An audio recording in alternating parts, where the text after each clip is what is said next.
Listo.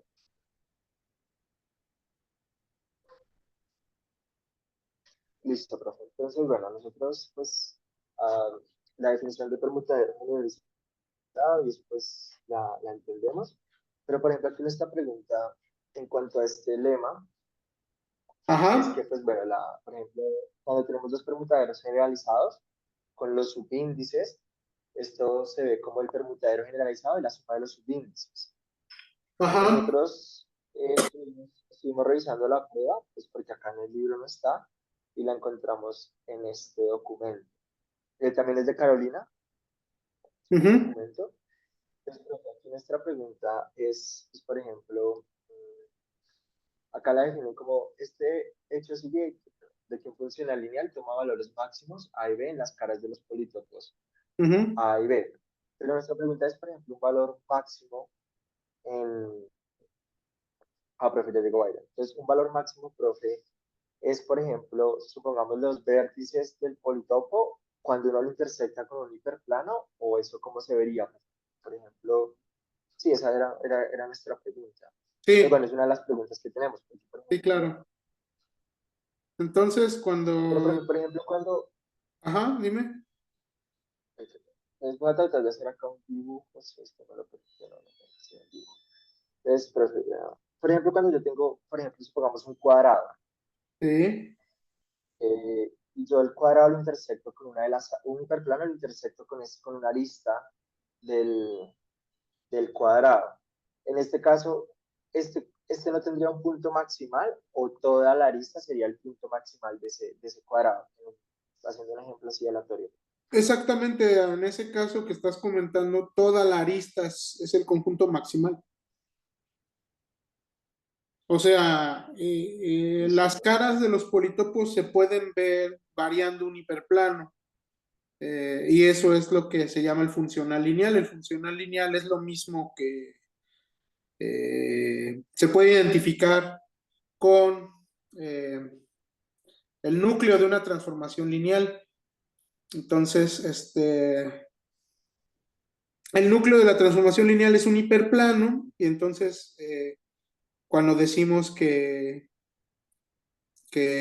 alcanza su máximo en una cara, el funcional lineal, se refiere precisamente a eso, que cuando estamos viendo la función como una función real y optimizamos esa función, este, no sé, ah, está, ya se volvió a ver.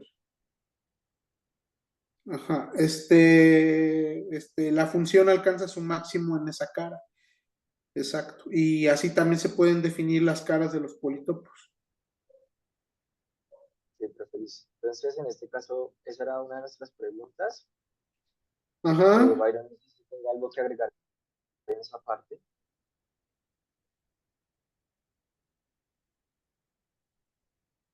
Pues No yo sé si quería me... como, bueno, primero que todo, la profe, y quería Hola. como Sí. confirmar un poco la definición del permutadero. No sé si, bueno, lo que entendimos es que, bueno, que esa desigualdad con bueno, esa igualdad que se tiene ahí con ese conjunto de parámetros, pues Sí. básicamente lo que describe son las traslaciones paralelas de las facetas del permutadero usual. Ajá. Lo que entiendo es que, bueno, que las desigualdades, pues, nos ayuden. Es como una descripción, facet description, le llaman en algunos lados, Así del es. topo. Y, pues, lo que entiendo es que los puntos en donde hay igualdad, o bueno, las desigualdades en donde hay igualdad, es Ajá. justamente corresponde a las facetas. Y que, pues, las traslaciones paralelas, y de ahí es donde viene digamos, hablar de esos parámetros z sub i Ajá. es como para escribir las traslaciones paralelas. Entonces quería confirmar como esa idea porque, bueno, no la tenía clara, profe. Sí, lo que pasa es que, de hecho, esa descripción es bastante explícita en el sentido de que dan las inecuaciones o las desigualdades que tienen que satisfacer los vectores de Rn y esencialmente es una descripción por restricciones. Aquí lo que hay que notar es que los ZI, o sea, tenemos el retículo completo de los subconjuntos de N, desde el vacío hasta el total, y lo que dice esta definición es tú asignale los valores que tú quieras. O sea, son valores reales, y luego va a haber una serie de vectores que van a satisfacer estas restricciones. Entonces, esta definición es bastante general porque a priori te está diciendo que eres bastante libre para elegir los ZI. Dice, tú me das una familia de 2 a la n valores, donde n es el número de etiquetas, 2 a la n es la cardinalidad del conjunto potencia, tú me das esos valores y los números reales que satisfacen estas desigualdades te van a definir o no, a veces es vacío, un conjunto poliedral, ¿no? O sea, un conjunto, como sabemos, puede ser descrito como intersección de semiplanos o puede ser descrito como, en caso compacto, como una combinación convexa de un conjunto finito de puntos. Entonces, solamente hay que acostumbrarse al hecho de que la definición no necesariamente nos está dando los hiperplanos que cortan, sino es una descripción como conjunto convexo, quizás. Entonces sí, se llama permutaedro generalizado porque generaliza ciertos politopos que tienen una descripción muy bonita, como por ejemplo los politopos matroidales, se pueden describir así, como ya sabemos, pero aquí lo bonito de la definición o lo trascendente es que es demasiado libre. O sea, ¿cómo es posible que yo sea capaz de elegir los valores ZI? Y eso, pues básicamente es lo que hacemos. Ponemos el retículo, ¿no? Ponemos unos valores en cada elemento del retículo. El retículo, por retículo me refiero a todos los subconjuntos de un conjunto de elementos. Ponemos ahí los valores reales que queramos y cuando vamos calculando estas desigualdades, se va a ir rellenando un conjunto convexo, ¿no? Y esa es la definición una de las definiciones, precisamente la más natural, la que menos necesita bagaje, o sea, es una definición que no necesita nada, no necesitas hiperplanos, no necesitas combinaciones convexas, no necesitas matroides, no necesitas dilataciones, simplemente desigualdades y números reales. Entonces, por eso que es tan natural, ¿no?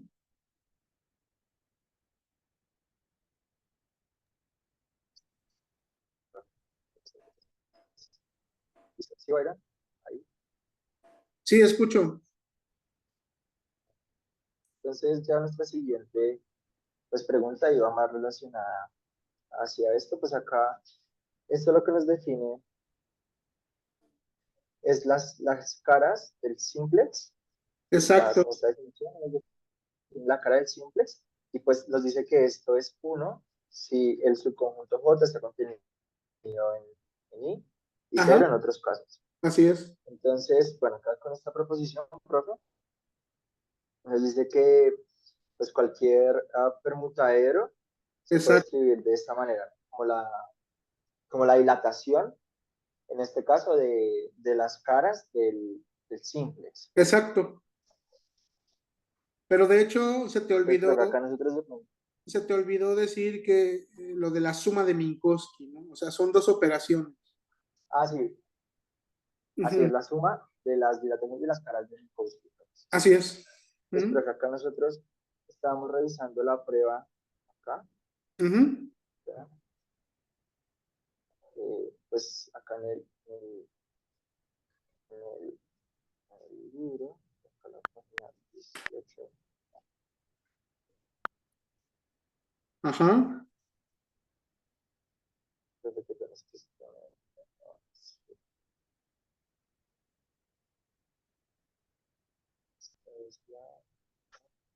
ajá, ahí está. la prueba, creo que era las 6.3, pues esta. Ujú, Entonces, pero acá, por ejemplo, lo que hacen es seleccionar un subconjunto I0 del subconjunto de índices. Ujú. Lo que hacen es, según nosotros, lo que hacen es como verlo como la suma, como el delta de Kronecker, porque pues, según estábamos viendo, solo toman una cara, o sí, para verlo como una cara, y en este caso, por la definición, este de acá Ujú. sería como, pues, para hacerlo así, sería con la notación que hacen acá, Ajá, estamos de pronto manejando, y pues como toman el delta de Kronecker, esto sería la sumatoria ajá, de los I sub 0 ujú, contenidos, no, acá sí, bueno, pues voy a escribir así porque los I sub 0 contenidos en N ajá, de los I sub 0, no, acá, sí, I sub 0, no, de los I, que, bueno, sí, bajar así, de los delta I, más la sumatoria cuando es, en este caso, 1, que es el I sub 0, ujú. contenido en N, que en este caso sería I sub 0, I sub 0, y sub 0, delta sub 0.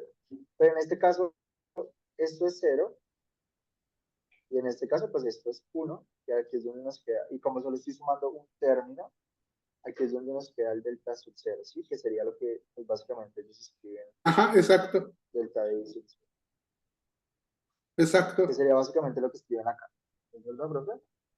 Sí, sí, exacto. O sea, esa es la Perfecto. prueba, sí. Profe, pero acá no, pues lo que no teníamos tan claro es que, o pues yo no lo tenía tan claro, es como de las desigualdades que escriben el politopo, o sea, lo que dice, bueno, contiene solo un único cero, un único término no cero. En este caso tenemos que z i es igual a 1, pues, Ajá, para la sumatoria que ellos nos tienen acá. Si esto, bueno, pues en este caso ya lo tenemos arriba. Y las desigualdades describen el politopo PNZ y PNZ de los índices como las coordenadas del n simplex, del exacto. simplex. Pero eso como es solo una cara, ahí no me quedó muy claro esa parte. Sí, estoy teniendo un poco de problemas para escuchar. ¿Puedes repetir la última parte? Profe, sí, lo que no me queda muy claro es esta parte. Ahí me escuchan bien, ¿sí? Sí. Esta parte, como que, por ejemplo, las desigualdades describen el politopo de Ujú. índices dado por las coordenadas del simplex y delta de I sub Ajá. 0. Pero en este caso eso es solo una cara, eso es solo una cara, ¿no? En este caso solo nos da como, por decirlo así, como las coordenadas de una faceta del politopo, o es que esa parte sí no me quedó muy clara, Ok. esta parte. Dice, las desigualdades que describen el politopo dan el mismo simple coordenado. Dice, tomamos un subconjunto, la delta de Kronecker. Entonces, en esos términos nos dan la careta definida por el subconjunto, porque la suma de Minkowski vale 1. En ese caso, esa coordenada vale 1 y 0 de otra forma. Dice, las desigualdades describen el politopo. El caso general sigue de que la suma de Minkowski de dos generalizados está asociada a las coordenadas.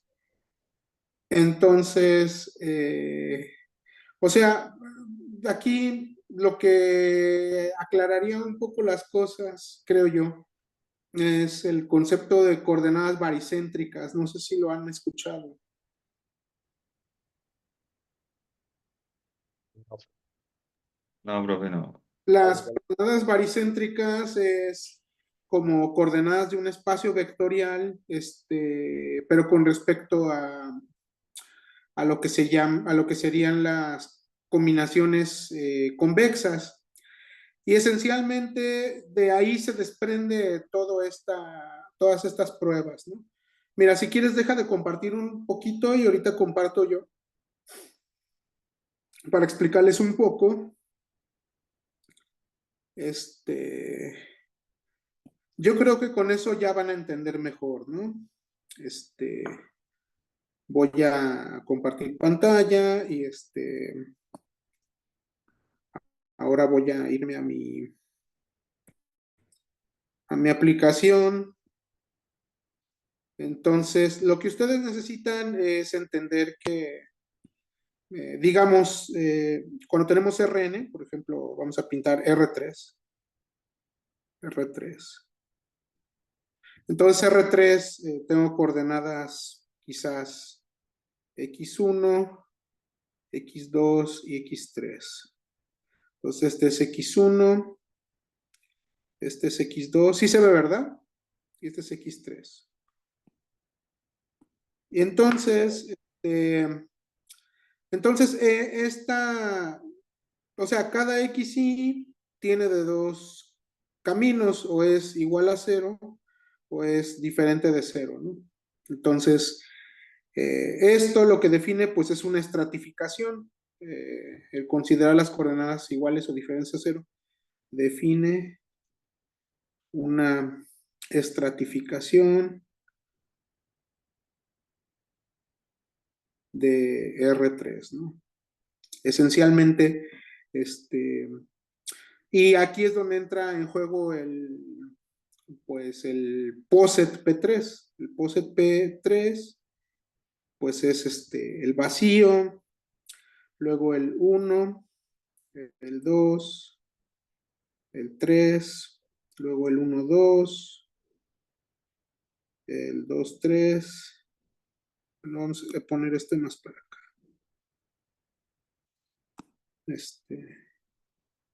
El 2, 3 y el 1, 3, ¿no? 1, 3 y luego el 1, 2, 3.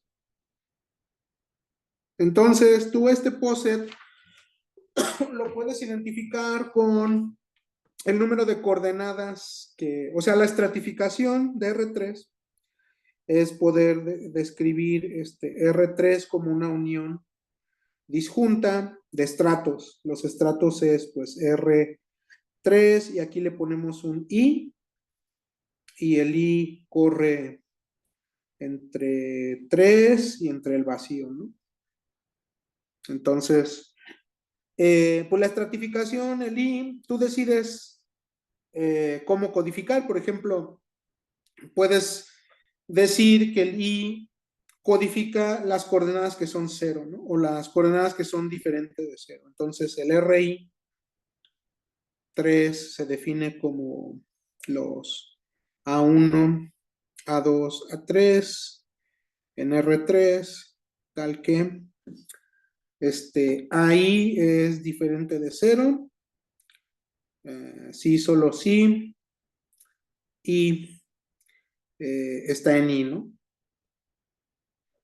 Entonces, pues entonces ya vas calculando lo que sería el R vacío, ¿no? Entonces, el R3 vacío, fijas en la definición, y son todos los números reales que no son 0, ¿no? Entonces, el R vacío es todo menos los ejes coordenados. O sea, menos los X1, X2, X3 en R3, tal que algún XY es igual a 0, ¿no? Entonces, lo que estás quitando esencialmente, pues es lo que se llaman los hiperplanos de borde. Entonces, aquí hay unos hiperplanos. Este es el hiperplano, este de aquí es el X3 igual a 0. Este de acá.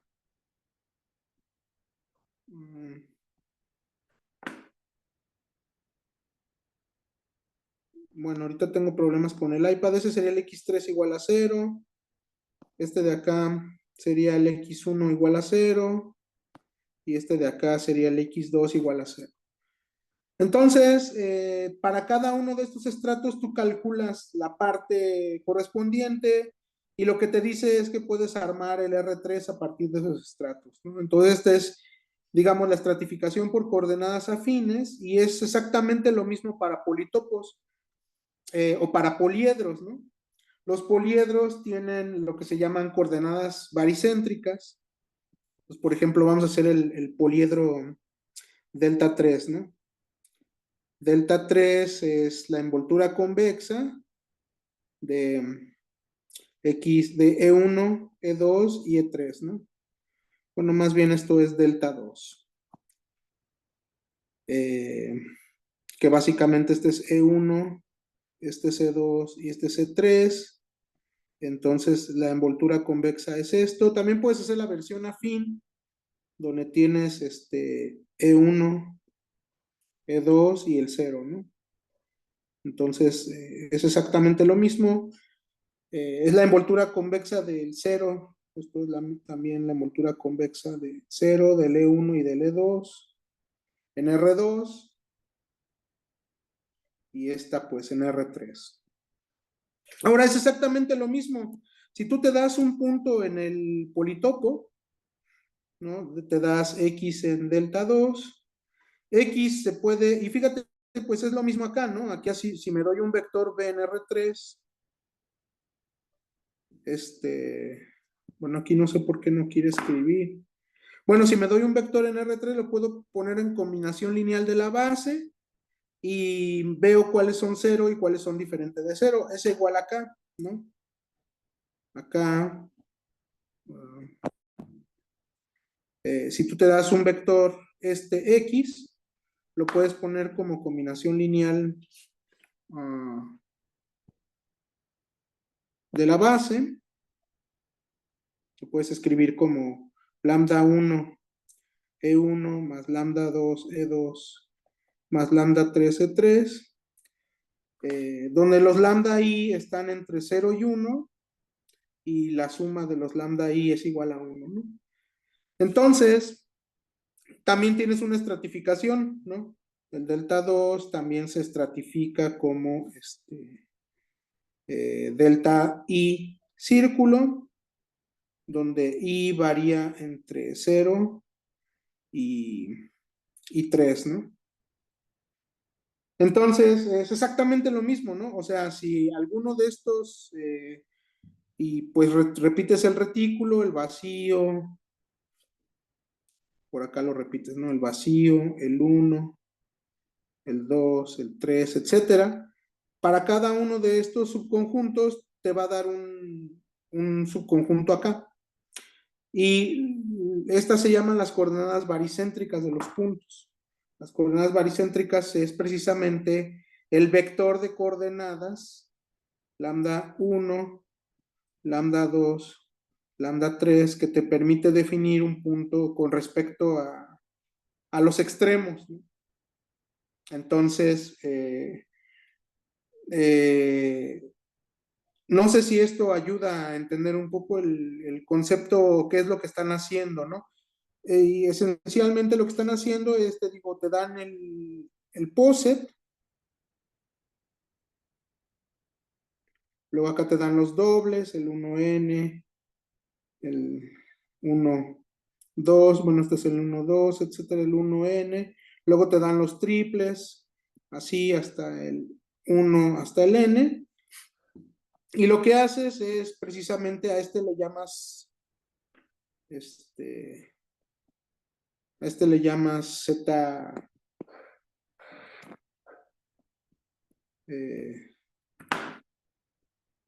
no sé por qué no está funcionando mi pantalla. Le llamas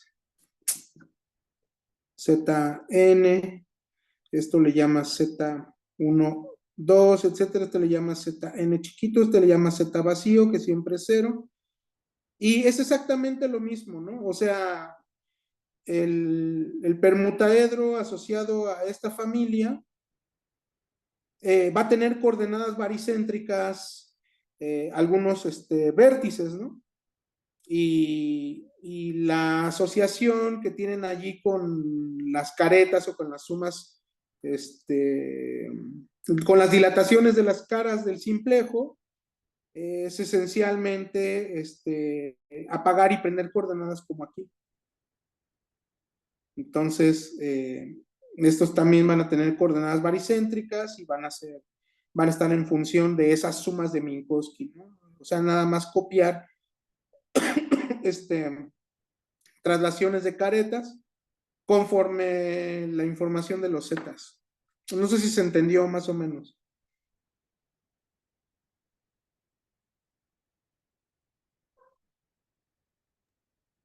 Sí, profe, sí, se entendió. Sí, la verdad sí sería pues también estudiar un poco, pero sí. Ok, déjenme dejar de compartir.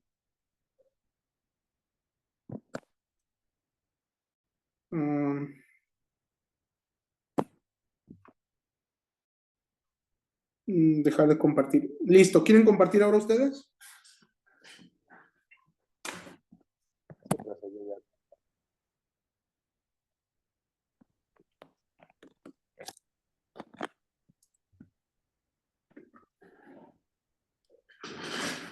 Ok.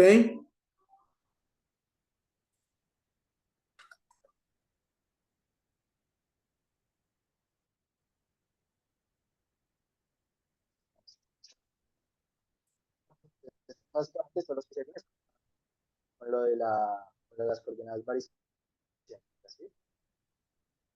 Esa parte que yo señalé.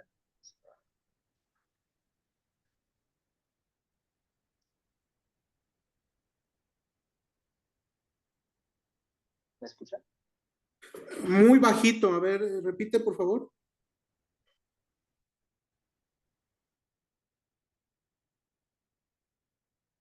Listo, ¿ya me escuchan mejor? Ya está mejor, perfecto. Listo. Entonces, bueno, esto básicamente se define es con las coordenadas baricéntricas. Sí, exacto. Es precisamente en el simple usual, las coordenadas baricéntricas, bueno, más bien los ZIs son simplemente unos o ceros, ¿no? Y en el permutaedro generalizado le dejamos más variación.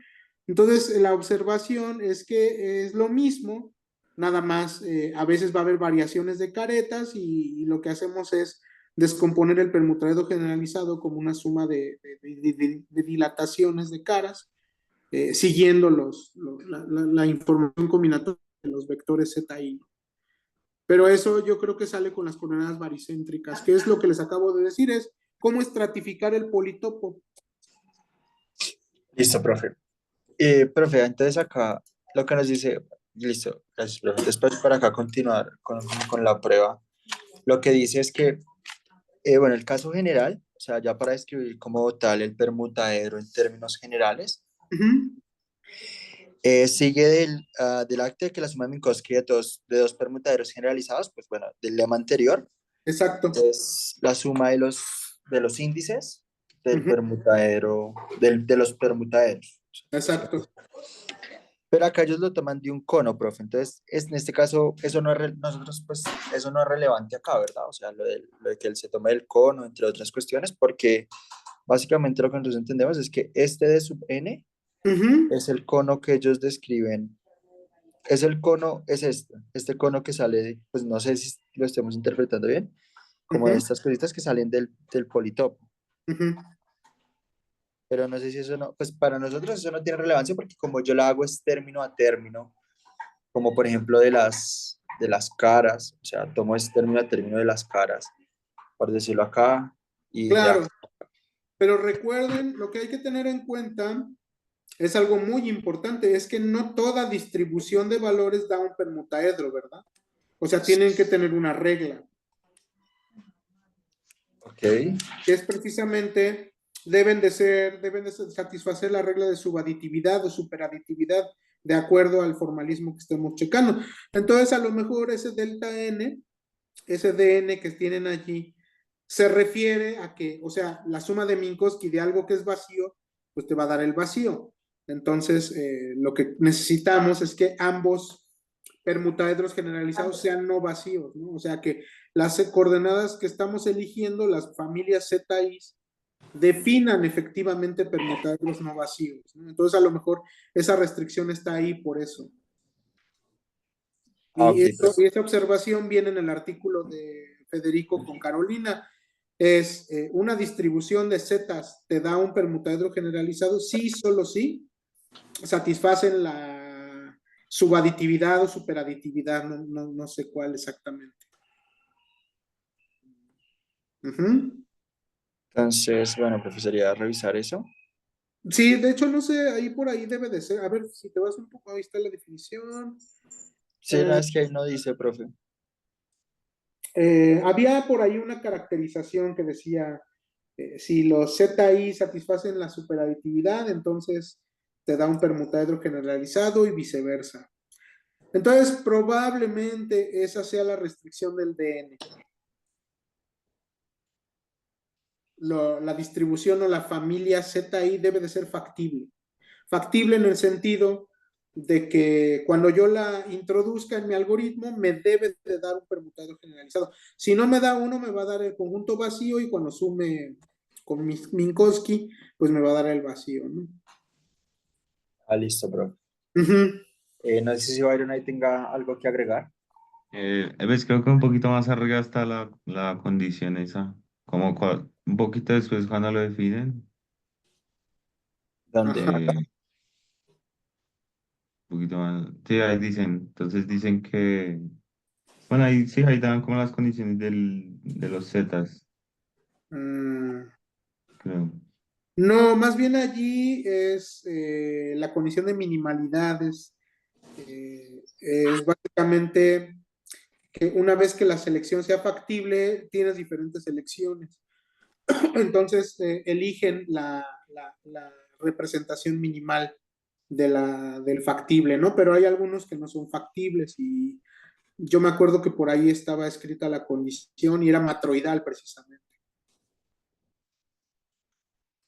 Pues de pronto está es en el preprint, que era el que nosotros estábamos revisando, profe. Puede De ser. pronto. Porque es que sí, es que yo no lo tengo acá en la tablet, pero bueno, Ujú. pues eso lo podríamos revisar después la condición. Entonces, pues ya, profe, acá la otra pregunta, pues no sé si Byron quiere agregar algo acá, algo más acá o ya podemos avanzar. No sé, pues ya podemos ir al otro. Ujú. Al otro. Pues en base a este teorema, ellos lo que nos definen es, bueno, de base a esta proposición nos definen es que todo permutador generalizado puede ser Ujú. escrito de manera única como una suma asignada de Minkowski de símplices. Ya en Así este es. caso, como el profe lo que nos decía era, la suma asignada ya incluye valores negativos, o sea, Así es. ya son números reales cualquiera. Entonces, pues acá revisando la prueba, profe, nuestra pregunta, o sea, una de las preguntas que tenemos en base acá es, cuando, por ejemplo, yo tengo una, un número negativo, eso me Ajá. cambia la dirección a la, por ejemplo, en este caso, por decirlo, a la, a la cara del simplex, o eso, ¿cómo se vería ahí? O eso es meramente como, por ejemplo, la definición, como esta definición que ellos nos dan acá de, o bueno, no acá, sino como, por ejemplo, viéndola como el álgebra de politopos, como que, por ejemplo, la suma, porque acá ellos básicamente usan eso, ¿no? En este caso ellos usan esa, como esa parte del álgebra de politopos que vimos, Así para es. como ver lo que existe, o sea, esto se puede ver como esta resta porque existe la igualdad, o sea, sí existe la suma, por decirlo así. Exactamente, es lo segundo que acabas de decir. O sea, aquí la dilatación negativa de un politopo no existe.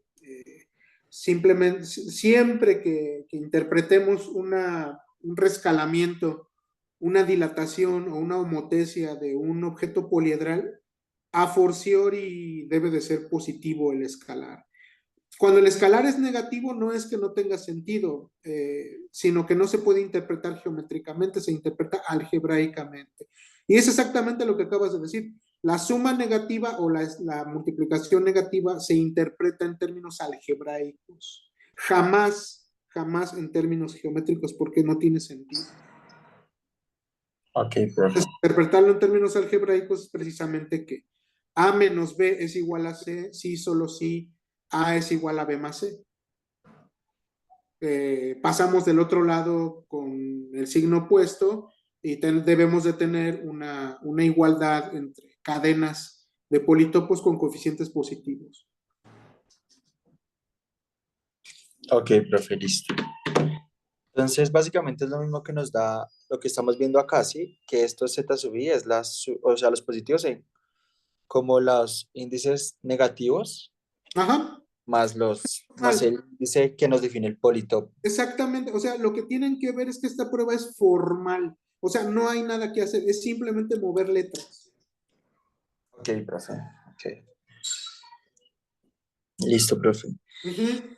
Profe, otra preguntita que pues nos surgía acá con este teorema y básicamente con la definición de función de rango. No sé si de pronto hay ya un error de traducción.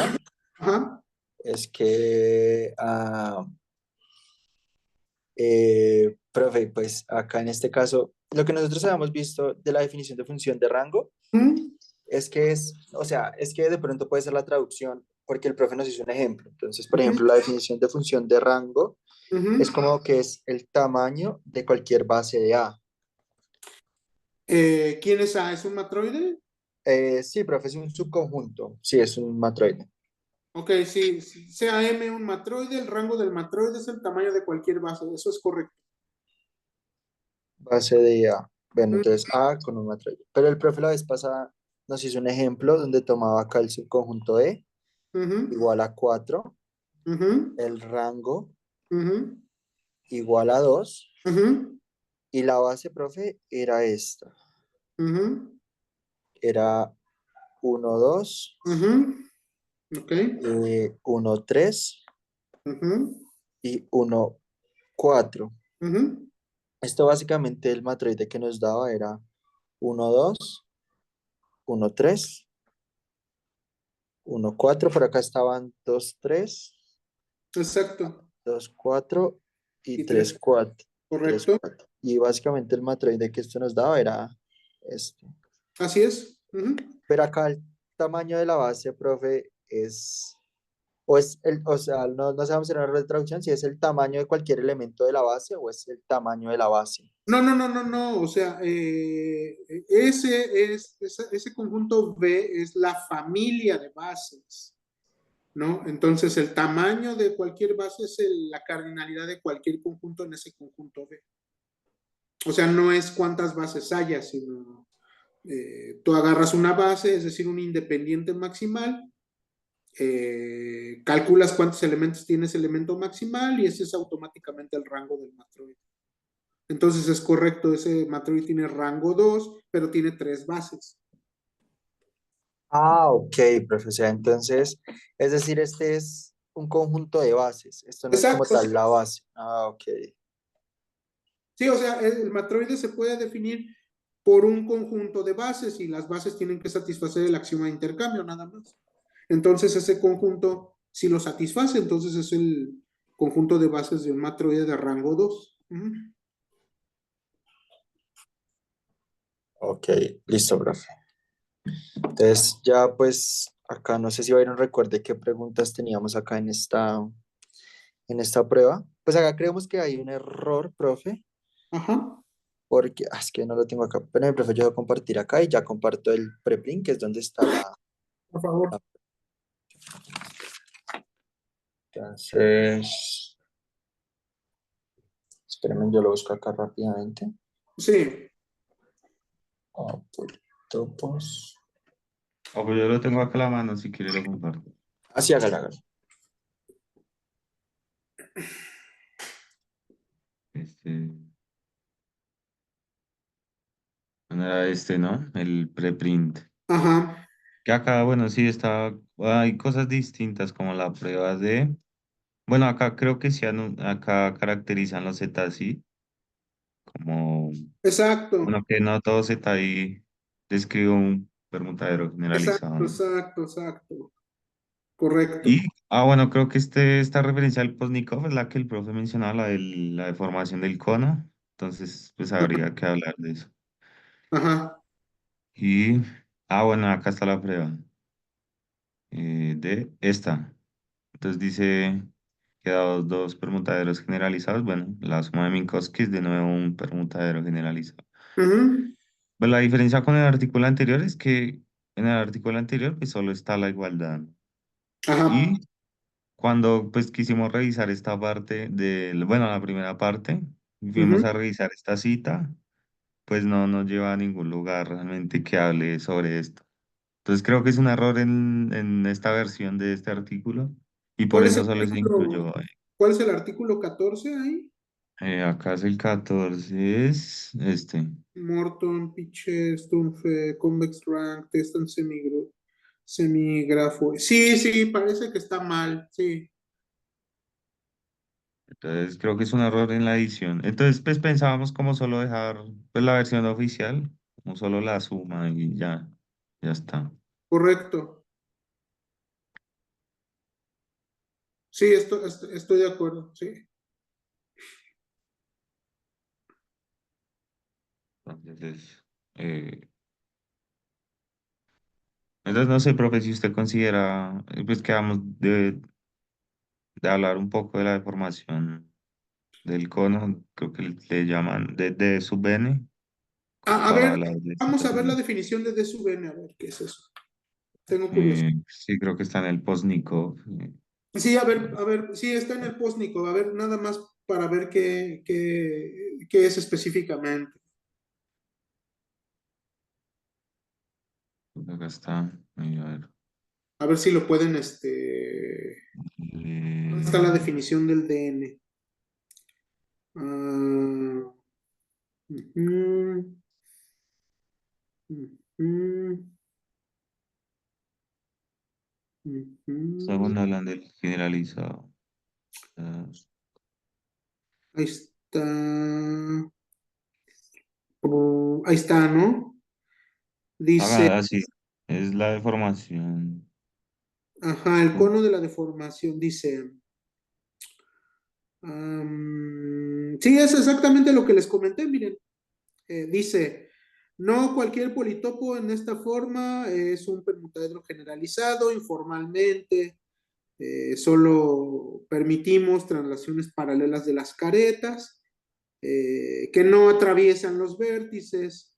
El politopo, bueno, ese permutaedro es un permutaedro generalizado cada vez que la familia que lo describe pertenece a un cierto conjunto poliedral de N, ¿no? De dimensión maximal.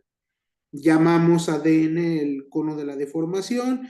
Es exactamente lo que yo les comenté, o sea, la intuición me dijo que el DN, o sea, sin yo saberlo, que el DN era precisamente el conjunto de familias admisibles o el conjunto de familias que sí te dan un permutaedro, ¿no? Pues no sé, chicos, o sea, hablar del cono de la deformación es su, digamos, si ustedes lo quieren hacer, lo pueden hacer.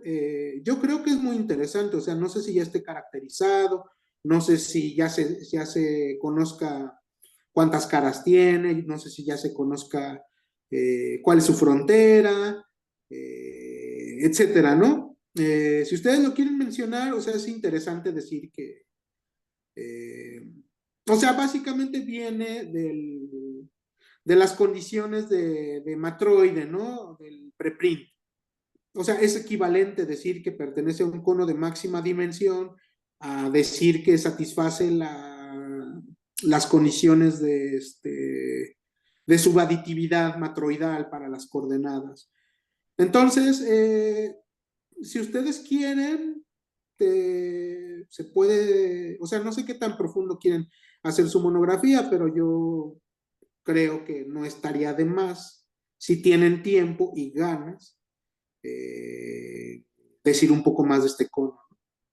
O sea, simplemente qué familias me dan politopos, me dan permutaedros familiarizados, te dan el teorema de estructura. Ahora, si tienen tiempo y ganas, pueden innovar estudiando un poco más ese cono. No sé qué tan difícil sea. ¿No? Por ejemplo, para chiquitas, digamos, el caso más fácil es n igual a 2, ¿no?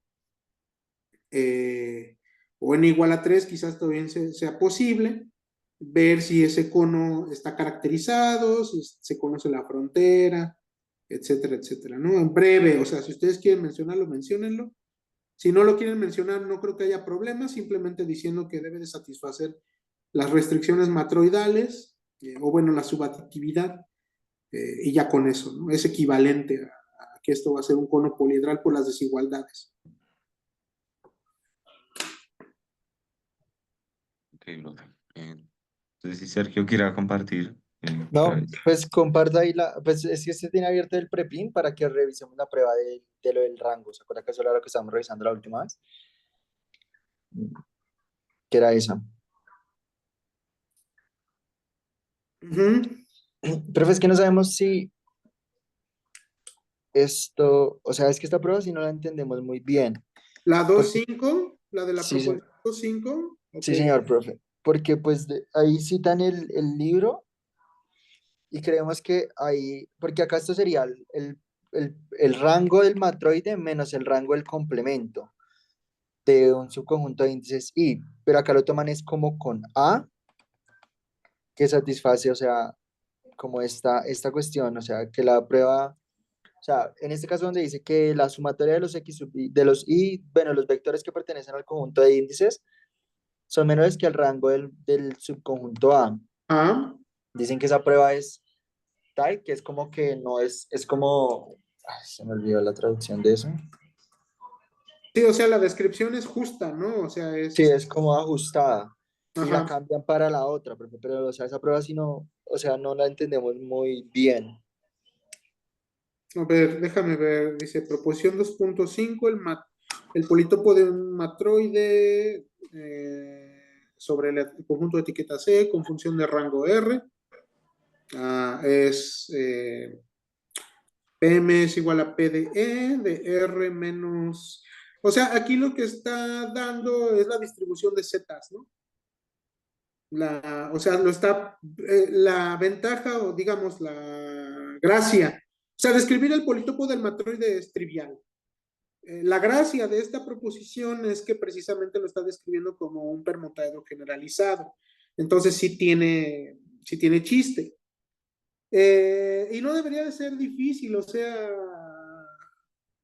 sí se acuerdan de la definición del politopo del matroide, ¿no? O no se acuerdan. Que no es esta, hay una más fácil.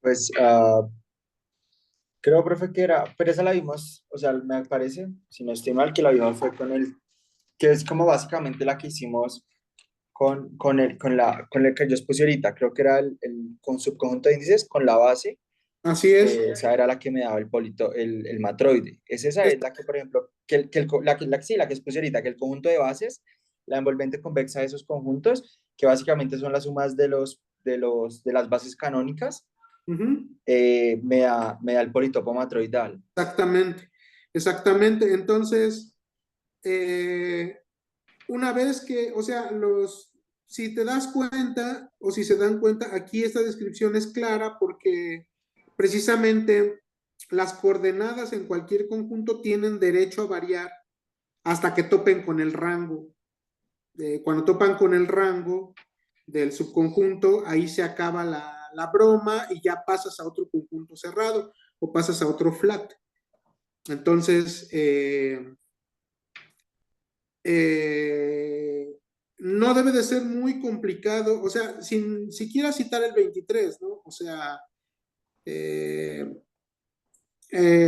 o sea, sí debe de ser common knowledge, o sea, debe de ser conocimiento común, o Vox Populi, que esta representación del politopo por hiperplanos es claramente la misma cosa que la envoltura convexa o la envolvente convexa de las bases, y aquí simplemente la están dando explícita, ¿no? O sea, no debe de ser muy complicado, inclusive para ustedes mostrar que es igual. O sea, dada la envoltura convexa de las bases, todos los otros conjuntos no pueden exceder el rango de las bases, ¿no? O sea, el rango de cualquier conjunto es a lo sumo el rango El de una matroide. base que lo contiene o de una base contenida en él, ¿no? Todo. Entonces ahí es donde juega la cota superior de esta descripción, ¿no? La suma está autorizada a variar en el subconjunto A hasta llegar al rango del subconjunto, ¿no? Y eso debe de ser equivalente a la envoltura convexa de las bases. O sea, lo que estoy diciendo es que esto no es fácil de deducir, no es trivial. Es un resultado que se puede sacar sin mucho trabajo a partir de la descripción de la envoltura convexa de las bases, ¿no? Sino también otra de las fuentes que puede ser útil para ustedes si quieren realmente entender esto es el artículo de polimatroides. Déjenme checar cuál es. Creo que es de Edmonton o Edmondson. Pero espérame. Ese artículo está más interesado en describir el politopo matroidal como una intersección de hiperplanos. Y ya de ahí lo generaliza a otras funciones, pero ahí puede que... A ver, ¿quién es la referencia 23, por favor?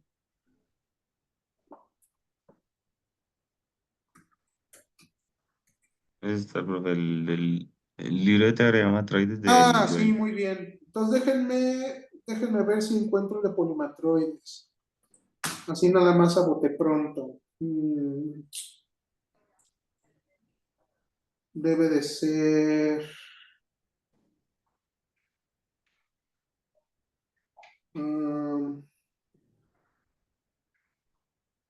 es que no me acuerdo cómo se llama el autor.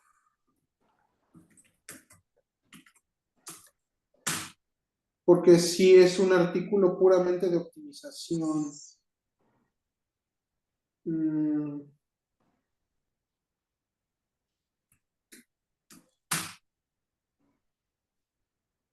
mm, mm, mm,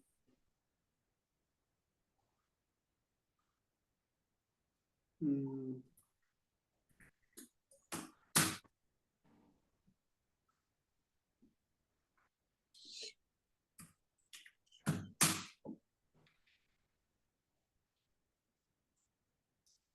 Mm.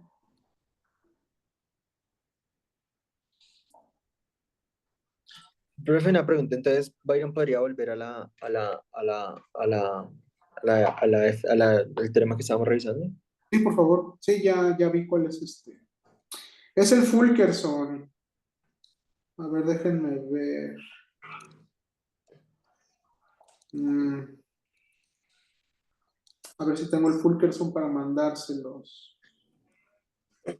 Profe, entonces acá en este caso sería SRDA, es el politopo matroidal que nos resulta del complemento, es decir, como el matroide, sí, el matroide dual del matroide que estamos tomando. ¿Se podría ver de pronto así? ¿Cuál exactamente? A ver, repite la pregunta. Es que El está... RA, profe. El RA es un conjunto, es un subconjunto, o sea, como lo definen ahí en el teorema, es que también no sé si esté mal escrito, porque dice que el matroide bueno, el matroide M Ah, con DE, pues SR de menos R de I, de E menos I para cualquier subconjunto I de así es. índices, Así es. es el mismo RDA, ¿verdad? Entonces, ese RDA lo que nos está dando es el matroide dual de la envolvente convexa. ¿Es lo que yo entiendo ahí o estoy mal, profe? No, no, no, no, no. O sea, aquí el matroide tiene un rango. Ese rango Es son R. son dos cosas. Uno es la función de rango y el rango es un número. Son dos cosas. Sí. Entonces aquí esta gente está confundiendo ambas. Está diciendo que R es la función de rango y R es el rango del matroide. Entonces, cuando tú tomas R menos R de E menos I, no estoy seguro que eso sea la función de rango del dual. Es una buena observación, se parece mucho, pero no estoy 100% seguro que sea la función de rango del dual. A ver, déjame checar. Ok.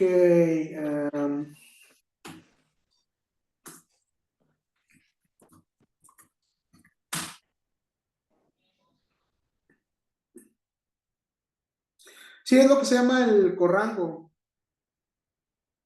Entonces, no, fíjate que la función de rango del dual es más complicada.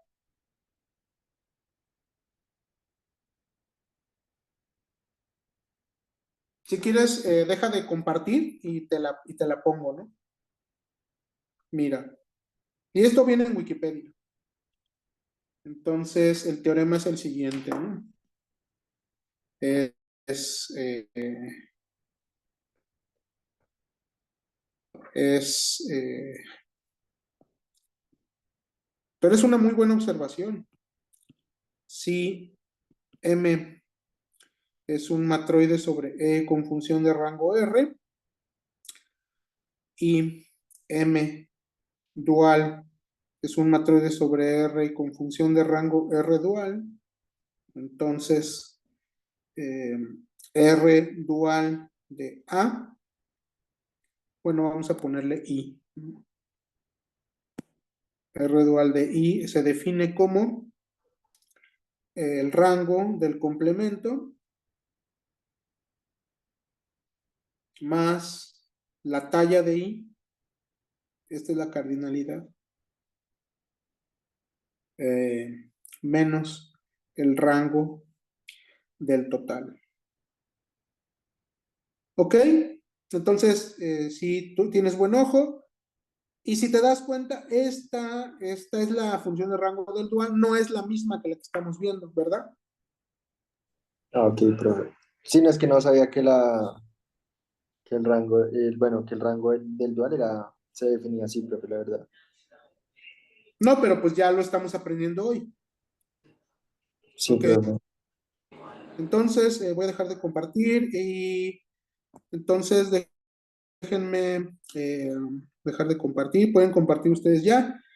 Yo les voy a mandar una sugerencia por internet eh, donde pueden checar lo de polimatroides y ahí viene a ver, polimatroids Fulkerson. Mm,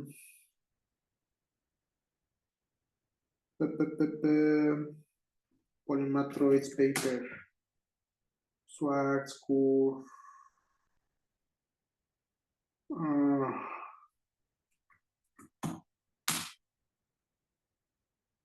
McDiarmid, Edmonds, debe de ser Edmonds. Sí, Jack Edmonds.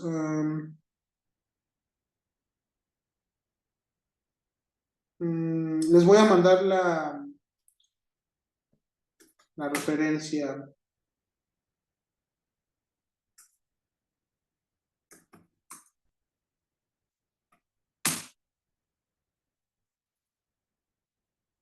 Mm,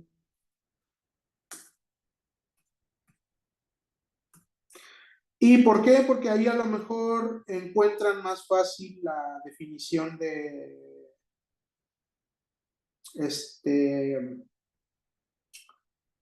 la definición del politopo matroidal a partir de intersección de hiperplanos.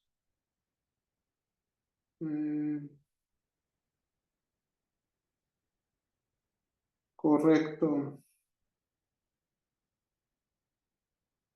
Entonces, ¿se los mando por chat o por correo?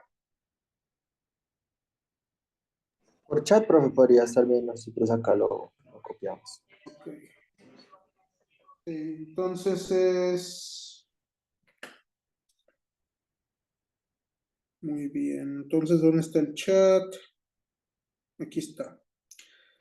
Entonces, el artículo y si lo encuentro yo, se los mando, pero va a estar difícil porque tengo un desorden. Edmonds Jack es el autor y el artículo se llama Submodular Functions.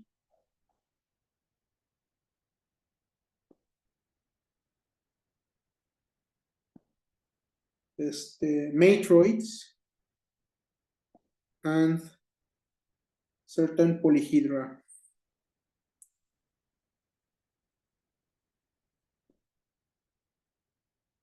Entonces, anótenlo por allí, si lo consiguen, estaría muy bien, si no veo, si yo lo tengo, se los mando.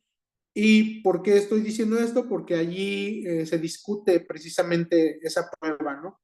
en conexión con otras funciones submodulares que da origen a otras cosas que se llaman polimatroides, pero es muy probable que allí venga, es muy probable que allí venga esa desigualdad o esa descripción de manera explícita.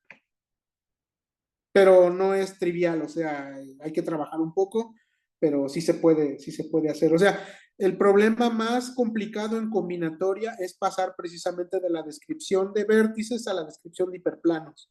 No sé si lo sepan. Y al revés, pasar de la descripción de hiperplanos a vértices son problemas abiertos muy importantes. Entonces, esencialmente es lo que estamos haciendo aquí.